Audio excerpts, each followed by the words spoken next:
Hello, welcome to Monday Morning Matters live broadcast show brought to you by Magnicraft Consulting Team, anchored by Niyi Dunmade, a certified church consultant with the Society for Church Consulting in the U.S. Here, each Monday of every week, we address important, relevant, and actionable topics of interest that will help you and your church grow healthier. And now, meet your host, Niyi Dunmade. Welcome,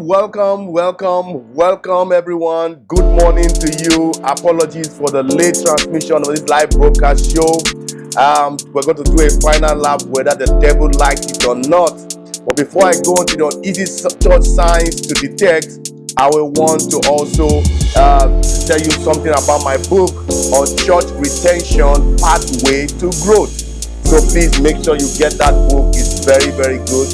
It's going to help you, it's going to help your leadership team, and it's going to help your church. Welcome to this live broadcast show, this YouTube channel. We welcome you. Thank you for hooking up with us.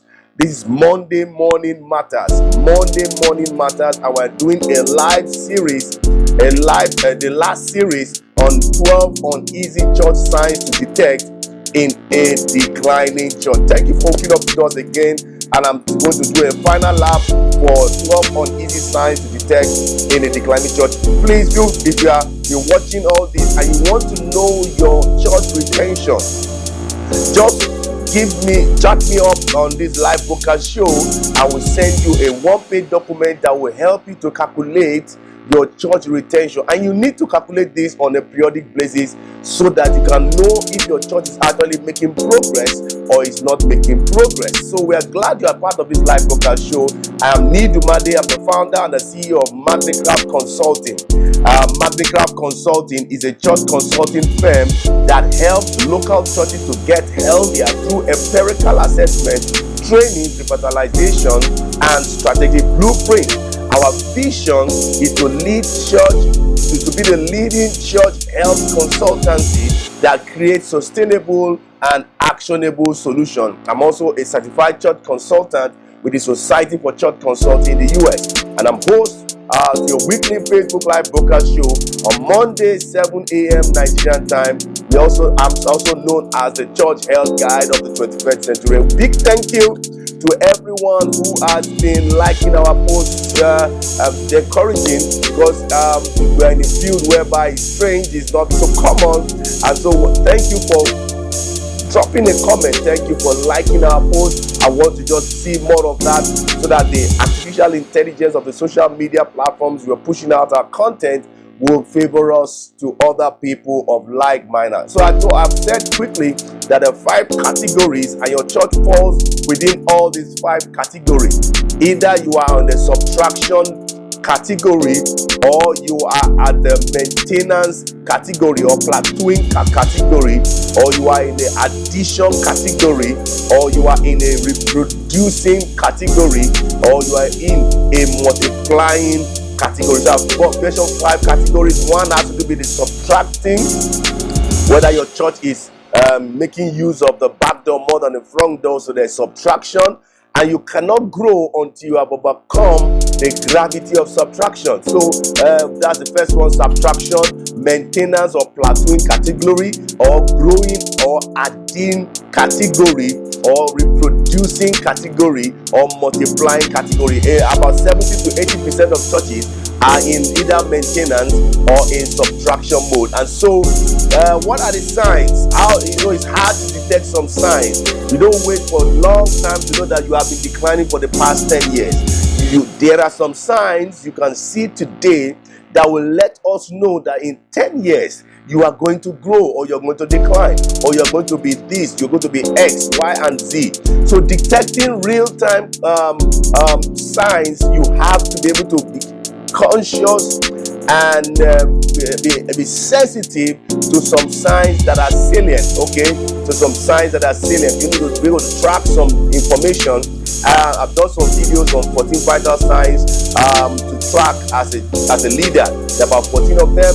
Just make sure that you are tracking some of those things quickly to know how your church is moving on forward. I said in the earlier program, if you have missed that information, I'm giving a freebies to everyone who is a leader of the church. You want to calculate your church retention, I'm going to send you a 1-page document on step-by-step way to calculate your church retention. Just chat me up on this live broadcast show that I need that instructions on how to calculate my church retention.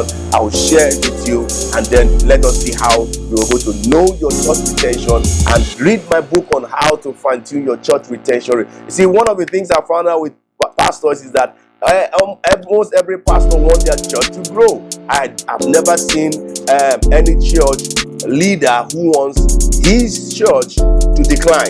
Everyone wants their church to grow. And so one of the magic things I discovered in my book is that for your church to grow, you must just have the right and consistent church retention. If your retention is 20% and it's consistent, I can tell you for a fact that your church is going to grow. But you see, one of the things that is giving a negative or cumulative negative decline is when there is a fluctuation, because the graph is not always constant. It's either you are gaining 40%, you are losing 60%, you are gaining 21%, you are gaining 24%. So the net of it is actually making us to see a decline. And so when there's fluctuation in your church retention, that's also a sign that you are not in control, or you are not in control of what's going on in your church. So first of all, to be able to know exactly those 14 vital signs, then you've been able to know exactly your retention rate. Every year you should have your retention rate to know exactly what is going on in your church. What is going on in your church. And so the 3 last things we discussed, not detecting and addressing ineffectiveness of your front door, your side door, your revolving door, and your back door. There are 4 doors that the church has. One has to be the front door. That's what most pastors like to harness. But I can tell you that the front door is not only necessary for decline or growth in any church. We also need to maximize and utilize the side doors, the revolving door, and the back door. In fact, get my book on church retention. That will help you greatly. You see, if you're going to put 10 eyes on the front door, I can tell you that you need to put 20 eyes on the back door, because there are more reasons for people to eject out of the back door than for them to have reasons for coming into your front door. And so you have to be able to design a system to detect a deal breaker in your church. What are deal breakers? I've said that over and over. Deal breakers are factor or any issue that the church has that that the guest uses to terminate being part of the member of the church. So, as leaders, your thinking caps must be on to know and to detect and to address every deal breaker that the church has. So, how do you detect to be able to address the inefficiencies, the ineffectiveness on the front and the back door, not forgetting the side door and the revolving door, and then you'll be able to know what is going on with converts and guests as it relates to all these doors. Because the way a convert will interact with your front door is different from the way a guest is going to interact with your front door. In fact, the other 3 doors also is going to be different on how convert and guests are interacting with the front doors of the store. And you have to be able to detect those convert journeys through your assimilation process, those guest journeys through your assimilation process, and see how you can make it in such a way that you are increasing the effectiveness and you are increasing the efficiency. I hope you've gotten some good. So please, I want every church to be able to, in as much as you know the total attendance in your church, you need to know your retention rate. If your retention rate is so low, then there is an adverse effect that is happening on your church growth momentum. So you're going to get my book on church retention, and that will help you get some of the things that you need to get as a whole from my book.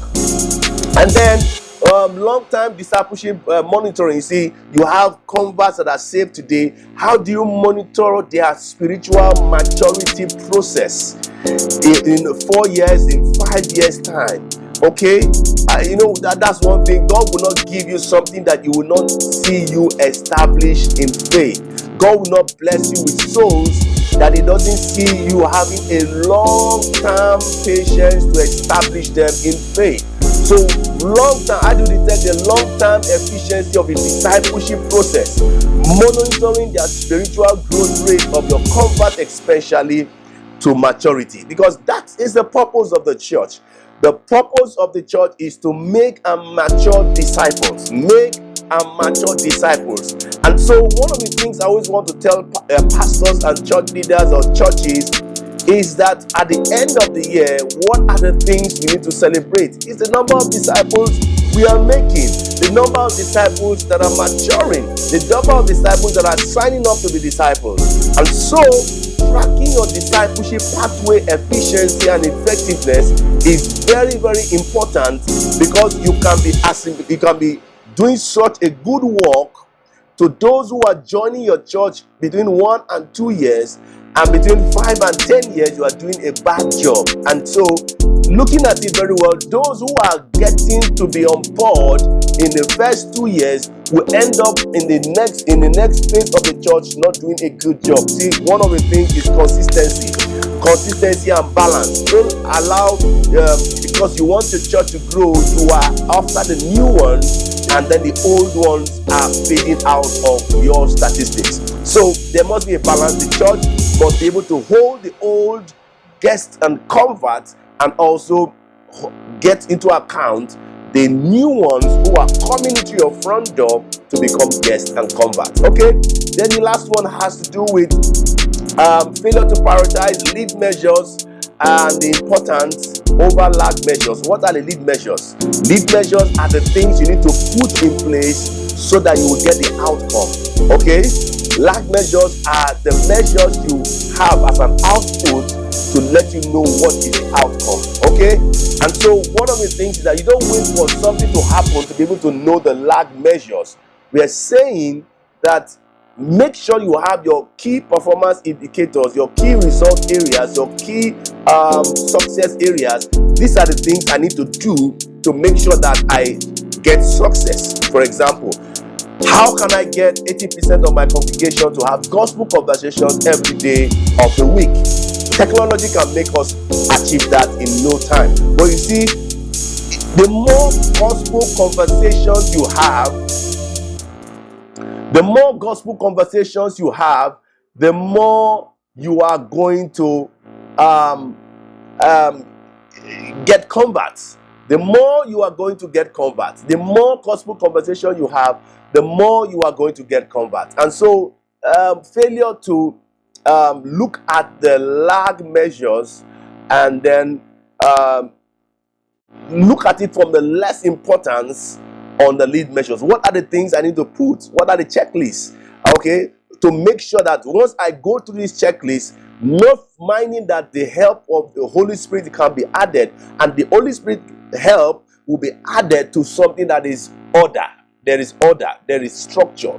When some things are not in order, there's no how the Holy Spirit is going to put his approval on them. And so you must have a very robust list of lead measures to do so that things become successful as a whole. Things become very successful as a whole. And so one of the things I would say is decline is something that pastors don't usually want to have those kind of scenarios in their church. And so to reverse a church decline takes a lot. You need to do a lot of work. Churches to make sure that they are given to prayer. They are given to corporate prayer. They are given to fastings, because for your church to move away from decline to growth is a lot of work. It's not something that you can just do like you're switching off or on the switch bulb. So do more of praying, do more researching, do more fact finding of those uneasy church signs that I've mentioned in the last 8 weeks of this main episode. Okay, make sure that you listen to them. Talk to me. Let us see how we can help you detect some of those church signs, and to see how you can move away from those unhealthy signs to the healthy ones, so that your church begin to find a way to grow to grow healthy. You know, one of the things as a church consultant is to make sure that churches are healthy, and when churches are healthy, then the church is going to grow. When churches are healthy, then the church is going to grow. If churches are not healthy, there's no how your church will grow. So for your church to be healthy, reach out to us as a church consultant. We can help your church become healthy. We can ask you questions that you don't want to ask your members. And so that's one of the things that I want us to get as a whole. Let us see how you can help your church. And then peradventure, you have years of experience as a church consultant. Please, there is a 43% discount by Tom Rayner, Church Answers University, Church Consultation University. You want to become a certified, trained church consultant to help your church revitalize, and to also help other churches revitalize. Reach out to me on the social media handle. I'm sure I will be able to help you connect to get that training. Please also get my book on church retention. Fantastic book. I know it's going to help you, and it's going to help your church. It's going to help your church leadership. I've seen pastors, bishops bought 250, 200, 40, 50, 100, 12, and they've distributed it to your church leaders because they want their church to grow. And so I want to just wrap it up here. Please don't forget that if you want to calculate your church retention, chat me up on any of the social media handle you're listening from, that I need the church retention instructions, calculation instructions, and I'm going to send it to you immediately. You have any church related questions or inquiries, let's have them by any of the social media handles. Sure, you're going to get more than an answer from me, and I'm going to help you. This is our passion. This is what we love to do. Please, this video has been helpful to you. Please give us a like, share us to your community, share us to your leaders. Drop me a comment you've learned from me, Apologies for the late transmission, but please drop us a comment and let the conversations continue from here. I would love to hear from you. I'd love to know where you are hearing me, listening to me from, and then I will be able to take the relationship further. Next month, next Monday, we're going to talk about another topic, and then we're going to do more and to finish strong this year. We do consultations, and then we do revitalizations. We do trainings, we do strategy planning. Reach out to us on the number of the screen, and that will help us develop a way to see how we can help your church move on from where it is right now to where it should be in God. Thank you for listening to me so far. Till I come your way next week, Monday, with a continuation of Monday Morning Matters. I say bye-bye. God bless you, and I love you. Thank you so much.